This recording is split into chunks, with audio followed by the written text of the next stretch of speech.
Watching the show? Show your support by using the hashtag support ROTTMNT. Tell Nickelodeon we don't want them on Nicktoons Network. We want them on the main network. Show your support for the show as well. Before we begin, shoutouts to, Turtles in Trenchcoats on Tumblr, because they tried to have the episodes on Dailymotion, didn't work, ended up on Vimeo. So I was able to watch the episodes, and there's that. I am MegamanNG, and I welcome you one and all to my Rise of the TMNT episode review. We are now officially at Season 2, and what better way to start it than with the first episode? Yes, this is actually Episode 1. The previous two episodes, Episode 1A and 1B, are in fact Episode 3. I will be working on fixing all this, hopefully. This is Episode 1, and it's a 30-minute one. Many unhappy returns. If Season 1 was meant to introduce the Turtles and everyone, Season 2 introduces us to the Shredder. Here's the deal. I'll provide a summary as well as what I liked and disliked. But there isn't much to dislike. There is a lot to like. Let's begin. Taking place after the events of Endgame, Splinter and the Turtles are set to face their greatest challenge yet, the Shredder. One little problem in hindsight. The Shredder is an unstoppable, yet unstable force. This has the Foot concerned. Same for the Turtles, especially when the Shredder is on the warpath, attacking various places throughout New York. But Splinter has only one option. Just one. And it's to seek help from Big Mama. Will Big Mama even consider helping? Can they stop a menace that may threaten all of humanity? Well, as you can guess, Season 2 has arrived. Back in 2018, I started doing this show when Nickelodeon decided to release the episodes as part of a sneak peek. I didn't waste any time. But now that we're in 2019, or rather near the end of the year, Season 2 has officially arrived. And like I said at the beginning, what better way to celebrate its arrival, its actual arrival, than with a 30-minute episode taking place after the events of Endgame? Yeah, how's that for continuity? If there's one thing I will give the show praise, it's continuity, and there is plenty. This takes place after the events of Endgame, and the Turtles are now having to fight against the Shredder. But in order to actually stop the Shredder, they must seek help from someone nobody expects. Big Mama. Yep, Big Mama is the main focus. But I will say that this episode has many firsts. For starters, we get to see the Shredder for the first time. And even though he did make his appearance back in episode 13, this is a different case. We get to see Shredder alive and well in physical form. And this guy, or rather this thing, is a force to be reckoned with. Compared to various incarnations, the 1987 version, the 2003 version, even the 2012 version, this version is an ancient evil. A mindless beast that is comprised of many pieces of the dark armor. And now that all the dark armor is put together, it gave birth to this. Which is why Baron Draxum ended up paying the price for becoming an offering. He is a monster. There's not much else I can say on the fact.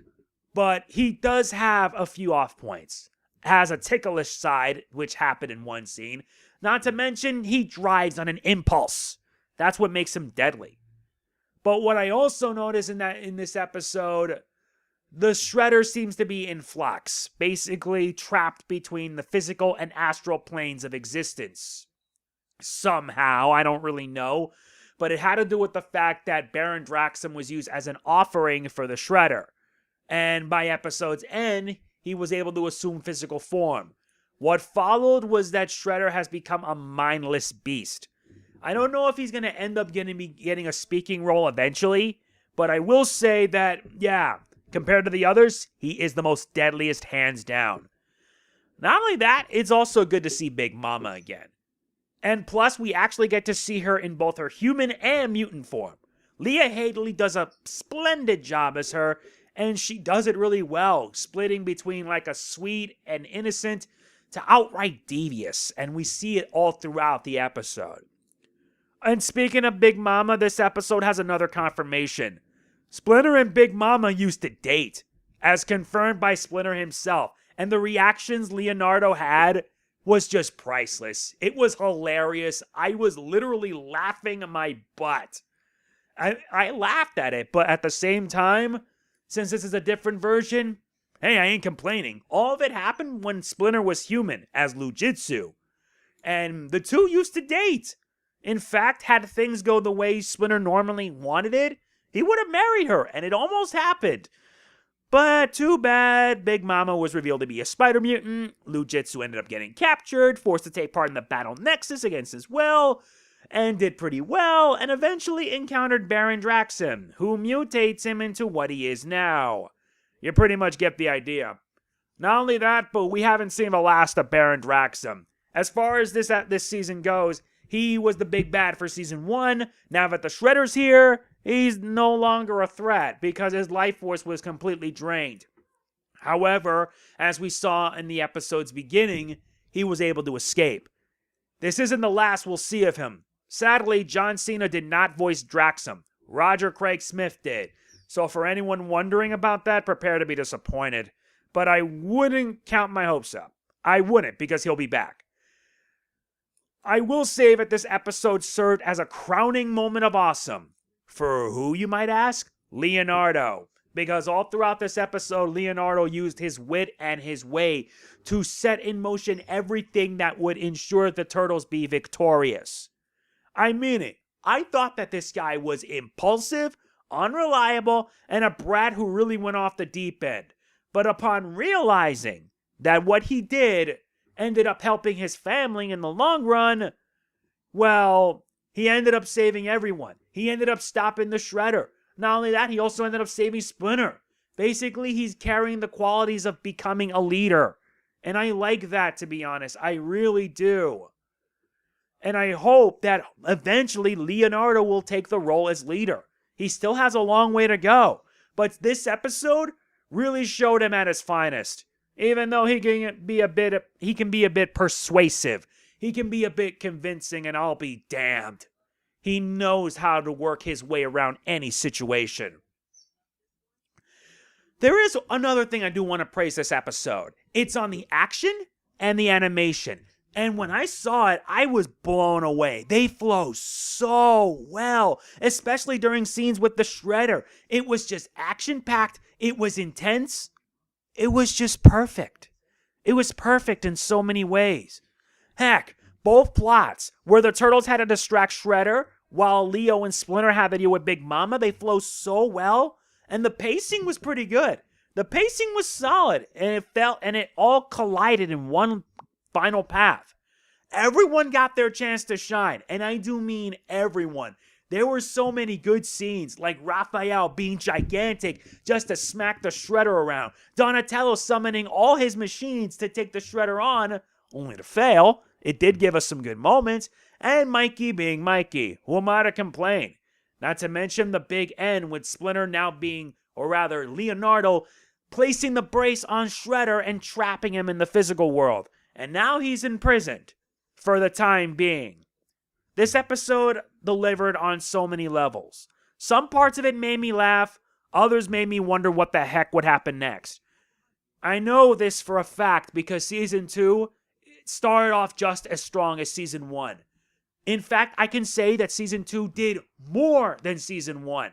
Because Season 1 was meant to originally introduce us to this version of the Turtles, Splinter, and the main villain Baron Draxum. Not to mention April O'Neil.